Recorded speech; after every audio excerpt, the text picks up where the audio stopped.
So this is why I've often said that it's pointless going down the rabbit hole to find out who they are, to find out who controls the world, to find out who to blame. Because the ones responsible for the world being in the state it's in are ourselves. We are the ones who permit these systems of control to remain in place. And folks, if we stop complying with these systems of control, then who they are will become glaringly apparent in good time, just by matter of course. And the time that we spend going down the rabbit hole is time that we do not spend healing the world. Because when you can see that it is as simple as controlling those three aspects of society, then you begin to see that the way to fix the problems that we face, the way to fix every problem in the world, all of the wars, all of the pollution, the starvation, the homelessness, every single problem that we face within our societies all across the world is unity. Unity of people. All we have to do is realize that we are all one. It really is that simple. If we can live our lives in compassion and empathy for others, the whole world changes. And the things that stop us living in this state of empathy and compassion for others are because we are enslaved to the collection of money, we are enslaved to perceived social status, we are fed disinformation from the media, and we are indoctrinated into believing the many fictitious systems of social control that have been put in place are real through a corrupt education system. And folks, if you can just realize that these systems of control are in place, then you are 80% of the way home. You've done most of the work already just by waking up to the fact that these systems of control actually exist and understanding how simple this system actually is.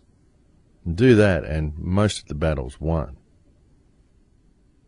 I mean, each one of the three main aspects of this system, which, as I said, is control of the money supply, control of the education system, and control of the media, each one within itself is a very important aspect of the system. But one of the more insidious really is the education system, what they have done to remove knowledge from the people. And this is also something that they've done with the English language. This is why they want the English language to be the main language on earth, because the English language provides people with a very limited understanding of reality. I mean, there are words in other languages that simply don't exist in English. It's very hard for spiritualists to convey their message to people in English because the words simply don't exist that would be used to explain these higher understandings. These words have been removed from English, or perhaps they never even existed within English. But this is the main reason why English is promoted as the main global language, as it does provide you such a limited understanding of reality. Because, of course, people's understanding of reality is based on their understanding of language, as most people think in words.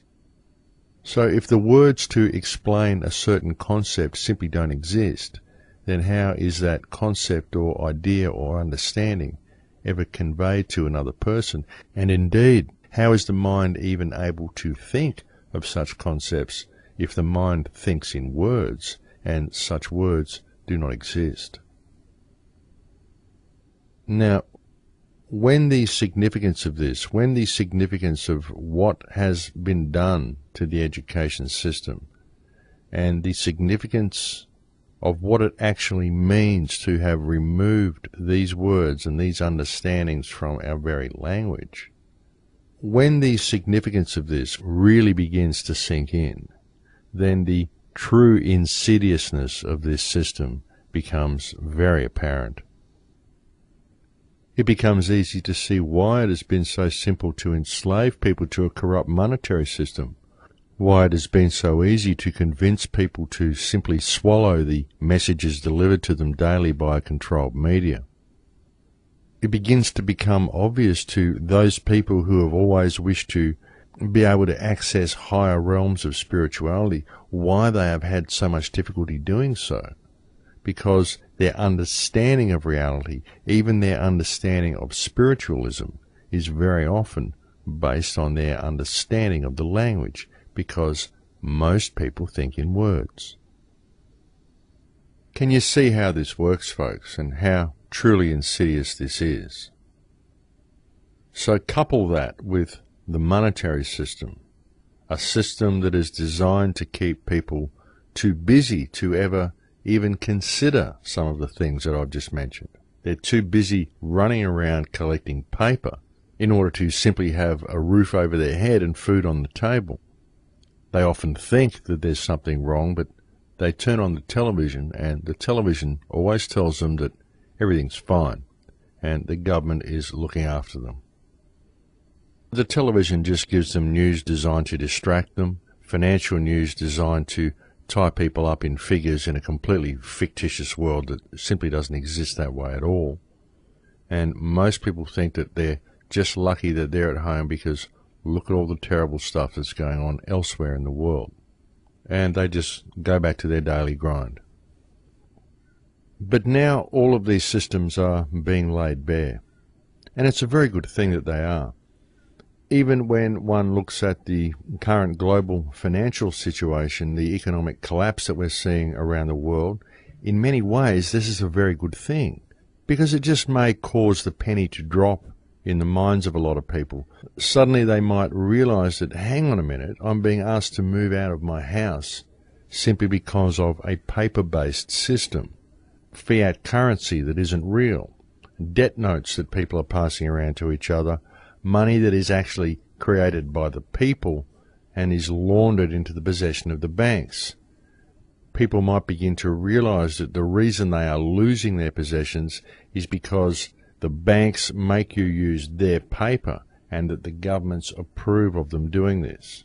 And this will hopefully also serve as a very good indication that the main purpose of governments is to control people, while all of the assets of the world are laundered into the hands of those who control the governments, namely the international banking cartels. All of these systems are now being laid bare.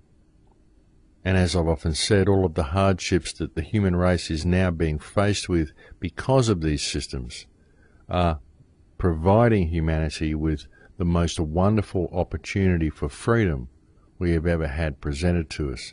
And it really is being presented to us on a silver platter. We just need to seize the opportunity. We need to see the opportunity for what it is. And we need to rise to the occasion and embrace this opportunity. This truly is a wonderful world, folks, and the human race is a miraculous thing in itself. Every person from every race, regardless of colour, culture or creed, is an absolute wonder of the universe. The beautiful, wondrous source of life and abundance for the human race, the planet that we live on itself, is also a miracle of the universe, a miracle of nature, a miracle of God. At this present time in our history, this miracle is out of balance, but it's out of balance simply so that it can rebalance itself. And the instrument available to obtain this balance is human consciousness. Because when human consciousness learns to balance itself, and learns to live in balance, then it will by default rebalance the surrounding reality. The opportunity for us to achieve this rebalancing now exists. It's an opportunity that the human race has never had provided to it before. Never before in history have we been in a situation where we could free the world simply by opening our minds and freeing ourselves within, by connecting with those around us. Never before in history have the systems of control been laid as bare as they are now. Should we choose to embrace this opportunity, we could quite literally free the human race and rebalance the entire world. But it's a choice, folks. It's a choice of whether we embrace the opportunity or not. At this point, we could still go either way. And the main reason that we have chosen not to embrace the opportunity so far is because of fear. Because of fear that we may be judged by others, because of fear that we may be hurt. But ultimately, this fear only exists because of a misconception of what reality is. And again, this is due to the training that the human race has received. The human race has been very much trained what to think, what to feel, and what to believe. There has been very little independent or creative thought that's been allowed within the main mass of society within the last few generations. But just stop and think about it, folks. Stop and think about things like Bill S-510. Think about things like Bill HR 875, Bill 1913. I mean, there are so many things, there are so many systems that are put in place by our government. Here in Byron Bay a couple of years ago, someone was told by the council they weren't allowed to put a rainwater tank up. You're not allowed to collect water from the sky. You have to buy water from Rouse River Water Council. The people who operate within these governments are people just like you and me. And we vote these people into place in order to manage the system for us, to ensure that we, the people, are looked after. And all of these governments, all they do is they prevent the people from being free. They prevent the people from doing normal things that people would do in their lives. They construct every method they can to extract more and more wealth out of the people, to marginalise people, to create homelessness, to prevent people from being able to survive. So you've got to ask yourself why. You've got to really step back and understand the amount of rules and regulations that have been put in place to prevent you from being who and what you are. And try to understand that it's all fiction. It just exists on paper. It's all designed to simply prevent you from ever being a free and independent human being. That's what the whole system is designed to do. And yet we elect these people to act on our behalf. But they don't. They force us to follow more and more legislation that they impose, and it all is designed to funnel wealth and funnel resources into the hands of the international banking cartel that controls every country in the world that has a central bank.